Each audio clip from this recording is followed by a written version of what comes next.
Hello, ladies and gentlemen, and welcome to this Global Fleet video podcast. Today, my guest is Martin Gurney. He is head of European Fleet and Business at Polestar, and together with him, we take a look at what we learned from the Global Fleet conference that we organized on the 12th of May, and where Polestar was our founding partner. Martin, hello, how are you doing? Oh, I'm great, Stephen. Nice to see you. Nice to meet with you. Martin, thank you very much for supporting the Global Fleet Conference. What were for you and for Polestar the lessons learned, the key takeaways from that conference?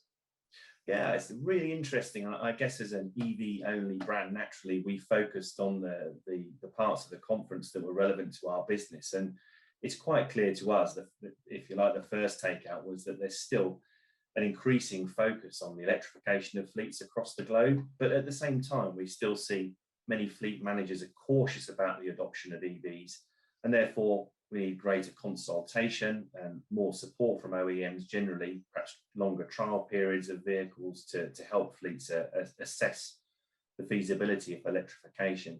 I think the second thing we took out was the fact that our fleet managers, our customers across the globe, are under increasing pressure, not just to reduce costs, but also to look at carbon footprint and actually the sustainability of the suppliers that they were working in. So it's no longer a simple case of just procuring vehicles. There's a lot more to consider. And I think finally, the third point that we took away was the greater focus on mobility solutions, not just the straightforward procurement of vehicles, but we saw lots of discussion about flexi lease, flexi rent, car sharing schemes, and things like e-bikes and e-mobility that we've not seen before. You mentioned those three takeaways. How does Polestar respond to these lessons learned, to these takeaways? Well, I guess the great news is, from our perspective, as an EV-only brand, we're really well equipped to help fleet managers understand how they can electrify their fleets. EVs are the only thing that we've got to worry about, so we're experts in our field. And I think through our local market teams, we can understand the specific challenges that exist to EV adoption and help build that important cost-benefit analysis. I think on the second point, on the subject of carbon footprint and sustainability, our unique Polestar Zero project, that's our goal of building a truly climate neutral car by 2030, is really important and demonstrates to our customers that we're serious about sustainability and we're transparent about sustainability. And we'll tell our customers, and we want our customers to ask us and other suppliers about the carbon footprint of the vehicles that they're producing. So I think it's really going to help in that regard. Mm-hmm. And I think finally, on the subject of mobility, of course, cars are only one part of the solution, but EVs, I think, do lend themselves very well to the new trend to focus on mobility solutions just rather than vehicles, particularly where electric cars can be based in a location that they can be charged. They're ideal for car sharing schemes. And we're really keen to work with our customers and integrate the technology of their mobility partners with our own to able to offer the relevant solution. How do you see fleet electrification evolve across the region, knowing that not every region is as mature yet?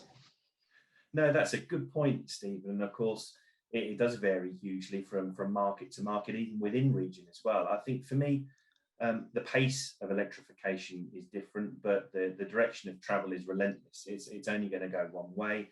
We see companies under more and more pressure, as we've said, to reduce their carbon footprint and adopt more sustainable mobility solutions. And we're seeing that as a key choice factor already in our global tenders. So I think where we're responding to global tenders with EV products and sustainable products, I think that will in turn accelerate the adoption of EVs in markets that perhaps are not too EV friendly at the moment. Of course, we've got government legislation of varying degrees of progress towards banning ICE vehicles. And I think it's only a matter of time before we see more governments being forced to take that kind of measure. And of course, support that policy with fiscal benefits for companies and drivers to adopt EVs. So it will happen, of course. And of course, in those friendly environments, as markets become more EV friendly, we're going to see a wave of new EV product, which of course is going to accelerate that process. Some fleet managers still question the total cost of ownership of electric vehicles. What is your answer to them, and why shouldn't they wait until the TCO of battery electric vehicles is so attractive in each and every market? Well, it's natural to be hesitant, isn't it, Stephen, when we're moving away from something traditional, but there's not much time. I think if we look at many fleets in many markets, we're only a change cycle or two away from that choice being taken out of our hands, really. I think in a proper balanced TCO assessment, we can already see that BEV wins over ICE in many scenarios. When we see, of course, purchase prices reducing, maintenance up to 50% lower on a BEV vehicle, and perhaps fuel savings of up to 40% when you're using electric rather than traditional fuels. Already the case is strong. There's work to do in some cases with EV residual values, and certainly working with a leasing company that specializes in electric vehicles. Like, for example, lease plan told us at the conference they want to electrify their fleet by 2030. I think we can build a compelling case. So my message would be this, really: you don't have to electrify. My message to fleet managers would be you don't have to electrify your entire fleet, just where it makes fiscal sense. But start the journey now. Learn how EVs fit into your fleets, and you'll be better placed when you no longer have the choice. The fleet managers also would like to have an integrated EV approach where not only the product but also all the services around are offered. What can you say in terms of Polestar partnering with other suppliers, for example, leasing companies, energy specialists, or charging infrastructure providers? Yeah, I think it's really important, actually. Polestar believe in having strong partnerships with leasing companies, and we'd recommend our customers do the same. And a lot of this technology is new, technologies are emerging, and I think by working together with those partners, we can pool our expertise and make sure we're making the right choices when it comes to electrification. And charging infrastructure is another key one. I mean, it's complicated and diverse, as everybody knows. And for example, at Polestar, we partnered with Plug Surfing to make sure that we give our owners access to those really wide and diverse charging infrastructures across Europe. And again, that's something I would certainly recommend that our customers consider.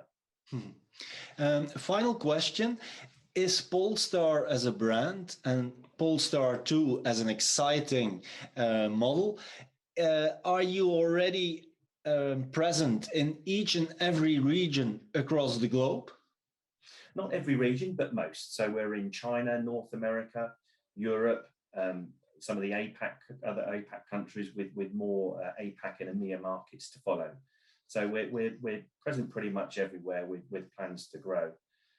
In terms of responding to customers, we have a small global key account team which would work across the globe. And we're currently expanding our fleet team within Europe to have regional key account managers working with, for example, the Nordic markets, the Benelux markets, Germany, Austria, and Switzerland, so that we can tailor our approach regionally as well. And of course, we've got our in-market key account team. So all of our markets where we're present, we have at least one, if not two, fleet key account managers speaking to our customers directly. Good. Martin Gurney, thank you very much. Thank you for your insights and for the support at the Global Fleet Conference. And to the audience, if you would like to relive the Global Fleet Conference and all the sessions, that is possible.